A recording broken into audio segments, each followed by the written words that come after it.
I've played my fair share of turn-based strategy games with all sorts of themes, cowboys, aliens, samurai, but until now I've never played a wizard-themed SWAT game. Tactical Breach Wizards from Suspicious Developments feels like a title that was plucked like a rabbit from an adjective word hat in an effort to decide on a game, like Leaking Monkey Assassin, or Horizon Zero Dawn. Oh, wait. So as you've likely correctly guessed, Tactical Breach Wizards is a turn-based strategy game with a twist. Instead of steadily mowing down bad guys with firearms, you'll be using lightning, necromancy, and whatever the hell this is.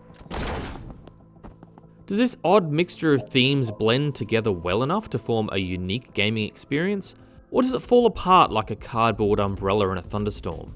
The premise of this game world is that wizards and magic are commonplace in law enforcement and military outfits. Just don't ask too many questions, okay?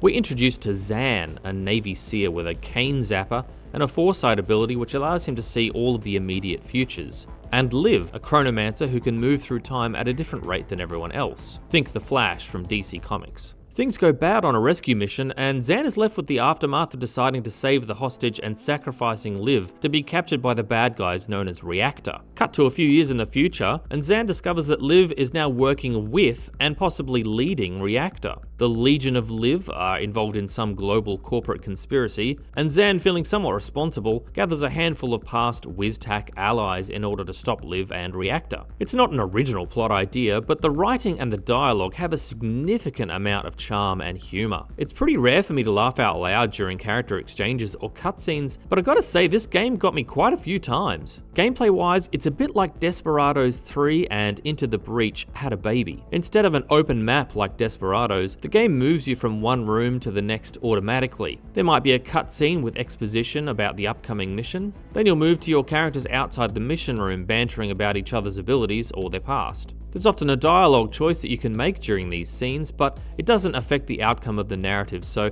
I tended to roleplay as the narkiest sod I possibly could. You click the breach button and it's go time. Each turn you can move your characters and use magic abilities to take out opponents. The rooms are laid out in a grid pattern of varying sizes. Each member of your team have unique abilities, and where you move them in the room will depend on their strengths and how you want to maximize their potential. For example, I use Zan like a prophetic sniper, often moving him behind cover but pointing at a reinforcement door for those times when more bad guys pour in, only to receive an immediate bolt to the head. I use Banks fairly aggressively to push enemies into portals or sedate them with her bomb thing. Jen the Storm Wizard is my current favourite. She is full DPS and mows 3 to 4 enemies down with her chain lightning. I often move her near to a window so I can redeploy her on her broom to any other window in the room. Dal, I'm mostly using to tank all the incoming fire, or her reposition ability which swaps a place with an enemy, allowing easy closure of reinforcement doors so I'm not overwhelmed. There is a 5th member to the team that gets added later on, a shape-shifting member of the Druid Mafia. I haven't used him much yet, but I'm enjoying trying him out. I really like how forgiving it all is. You'll move somewhere to try something and realize something even better.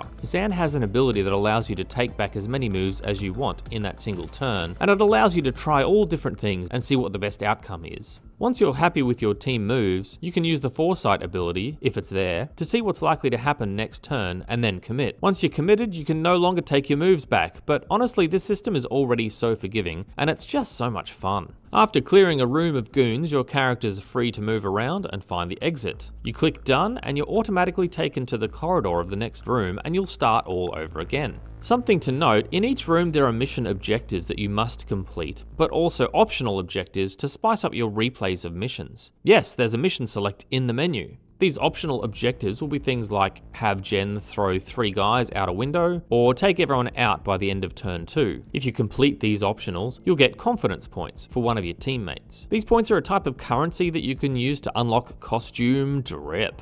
At the conclusion of the level, you can allocate level up points to specialize your team's abilities even further, adding a little RPG flavor that's quite welcome. I became a fan of Jen's ability, allowing her to have a second move phase if she fired her static blast. It made her really mobile. There's good variety in the level design, from cargo container ships and police stations, to terrorist black sites and moving trains, to churches and temples. There's enough cover to go around, and as I progressed, my crew and their abilities just kept ramping up and up. There was always some new trick in my bag to try out. Enemies too were nicely mixed up. Just as I got used to easily tossing standard foot soldiers out windows, in comes the armored versions that were harder to push around. I had to rethink my approach and I got better at positioning. Then came the heavies, and the armored heavies, the grenaders, the magic blocking laser guys, the fire throwers, the retribution priests, not to mention Steve, the traffic warlock who throws ghost cars. I love Steve. Tell me I can add him to the team at some point. Please add a DLC. I'm going to say that the longest sessions I played in Tactical Breach Wizards were around the 2-hour mark. At that point I often find the repetition got a little bit much and I needed a break of something else before diving back in.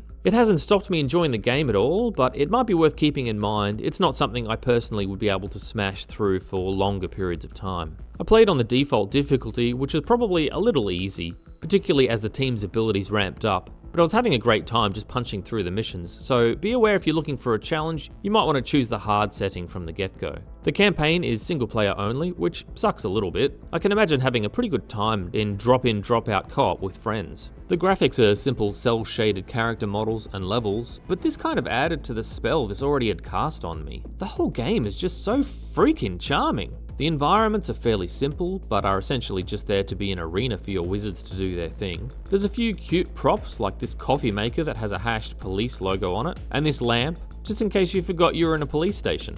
I think they need to rethink their filing system though. And who has a wall brimming with bare electrics? Maybe thanks to the fairly simple graphics, who knows, but I didn't have any glitches, frame drops, or crashes to desktop, which was nice.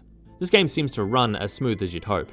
Sound and music wise, it's pretty bare. There's no voice acting, and all the dialogue is typed out on the screen. It's a choice that saved them presumably a ton of money in development, and I've been thinking about whether this game would have been better with voice actors. I'm kind of leaning towards no. I think with great voice acting, it would be significantly enhanced, but with anything less, I feel like it might have done this a little bit of a disservice. The sound effects when you zap baddies or throw them out windows is serviceable.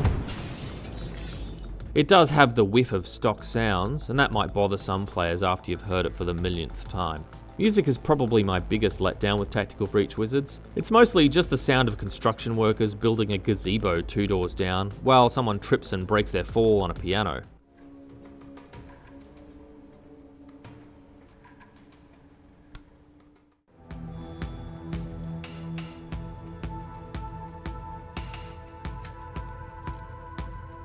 It's just noise to fill your ears, really. Again, this would have been a developing budget decision, but I can't help but wonder how much more I would have stuck out those longer play sessions with more inspired music. Oh well. In the end, despite the lack of voice acting and the construction soundtrack, the outstanding humor, forgivable and enjoyable gameplay mechanics tied in with a straight up overwhelming sense of charm won me over. It's such an odd tie-in of themes, but they've made it work enough for me that I've really had a great time playing Tactical Breach Wizards. If you're into turn-based strategies, look no further.